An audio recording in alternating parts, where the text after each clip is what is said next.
സങ്കീർത്തനങ്ങൾ അദ്ധ്യായം 59. എൻ്റെ ദൈവമേ, എൻ്റെ ശത്രുക്കളുടെ കയ്യിൽ നിന്ന് എന്നെ വിടുവിക്കണമേ. എന്നോട് എതിർക്കുന്നവരുടെ വശത്തുനിന്ന് എന്നെ ഉദ്ധരിക്കണമേ. നീതികേട് പ്രവർത്തിക്കുന്നവരുടെ കയ്യിൽ നിന്ന് എന്നെ വിടുവിച്ച് രക്തപാതകന്മാരുടെ പക്കൽ നിന്ന് എന്നെ രക്ഷിക്കണമേ. ഇതാ, അവരെൻ്റെ പ്രാണനായി പതിയിരിക്കുന്നു. യഹോവേ, ബലവാന്മാർ എൻ്റെ നേരെ കൂട്ടം കൂടുന്നത് എൻ്റെ അതിക്രമം ഹേതുവായിട്ടല്ല, എൻ്റെ പാപം ഹേതുവായിട്ടുമല്ല. എൻ്റെ പക്കൽ അകൃത്യമില്ലാതെ അവർ ഓടിയൊരുങ്ങുന്നു. എന്നെ സഹായിപ്പാൻ ഉണർന്ന് കടാക്ഷിക്കണമേ.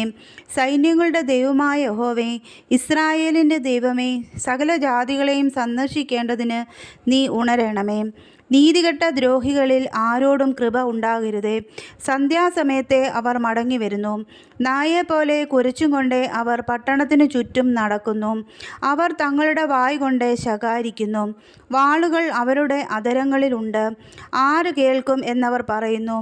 എങ്കിലും യഹോവേ, നീ അവരെ ചൊല്ലി ചിരിക്കും. നീ സകല ജാതികളെയും പരിഹസിക്കും. എൻ്റെ ബലമായുള്ളോവേ, ഞാൻ നിന്നെ കാത്തിരിക്കും. ദൈവം എൻ്റെ ഗോപുരമാവുന്നു. എൻ്റെ ദൈവം തൻ്റെ ദയയാൽ എന്നെ എതിരേൽക്കും. ദൈവം എന്നെ എൻ്റെ ശത്രുക്കളെ കണ്ടു രസിക്കുമാറാക്കും. അവരെ കൊന്നുകളയരുതേ. എൻ്റെ ജനം മറക്കാതിരിക്കേണ്ടതിന് തന്നെ. ഞങ്ങളുടെ പരിചയമാകുന്ന കർത്താവേ, നിൻ്റെ ശക്തി കൊണ്ട് അവരെ ഉഴലുമാറാക്കി താഴ്ത്തേണമേ.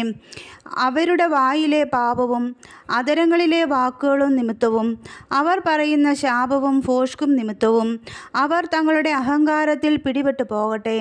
കോപത്തോടെ അവരെ സംഹരിക്കണമേ. അവർ ഇല്ലാതെയാകും വണ്ണം അവരെ സംഹരിച്ച് കളയണമേ. ദൈവം യാക്കോബിൽ വാഴുന്നു എന്ന് ഭൂമിയുടെ അറ്റം വരെ അറിയുമാറാകട്ടെ. സന്ധ്യാസമയത്തെ അവർ മടങ്ങി വരുന്നു.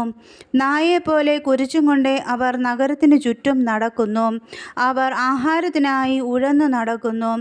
തൃപ്തിയായില്ലെങ്കിൽ അവർ രാത്രി മുഴുവനും താമസിക്കുന്നു. ഞാനോ നിൻ്റെ ബലത്തെക്കുറിച്ച് പാടും. അതികാലത്ത് ഞാൻ നിൻ്റെ ദയയെക്കുറിച്ച് ഘോഷിച്ച് ആനന്ദിക്കും. കഷ്ടകാലത്ത് നീ എൻ്റെ ഗോപുരവും അഭയസ്ഥാനവുമായിരുന്നു. എൻ്റെ ബലമായുള്ളോവേ, ഞാൻ നിനക്ക് സ്തുതി പാടും. ദൈവം എൻ്റെ ഗോപുരവും എന്നോട് ദയയുള്ള ദൈവവും അല്ലോ.